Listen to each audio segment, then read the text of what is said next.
തിരുവനന്തപുരം കഠിനംകുളത്ത് പണം കൈക്കലാക്കിയ ശേഷം മാതാവിനെ ഉപേക്ഷിച്ച് മകൻ അറസ്റ്റിൽ.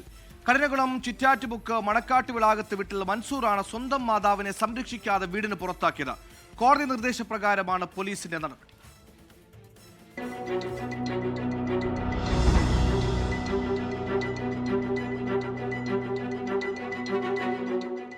തിരുവനന്തപുരം കഠിനംകുളം സ്വദേശിയായ ഫാത്തിമ ബീവിക്കാണ് ദുരവസ്ഥയുണ്ടായത്.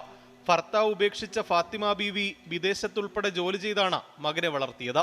ഫാത്തിമയുടെ കൈവശമുണ്ടായിരുന്ന ഭൂമിയും പണവും കൈക്കലാക്കിയ ശേഷമാണ് മകൻ ഒഴിവാക്കിയത്. ഇതോടെ മകൻ തന്നെ സംരക്ഷിക്കുന്നില്ലെന്ന് കാട്ടി ഫാത്തിമ പോലീസിനെ സമീപിച്ചു. പരാതിയുടെ അടിസ്ഥാനത്തിൽ മകൻ മൻസൂറിനോട് സ്റ്റേഷനിലെത്താൻ പലതവണ പോലീസ് അറിയിച്ചെങ്കിലും എത്തിയില്ല. കോടതിയെ സമീപിച്ച് പ്രൊട്ടക്ഷൻ ഓർഡർ നേടിയെങ്കിലും മകനും മരുമകളും വീട്ടിൽ കയറ്റിയിരുന്നില്ല. പിന്നാലെ കോടതി നിർദ്ദേശത്തെ തുടർന്ന് മാതാവിനെ സംരക്ഷിക്കാത്ത മകനും മരുമകൾക്കുമെതിരെ കേസെടുക്കുകയായിരുന്നു. 24 തിരുവനന്തപുരം.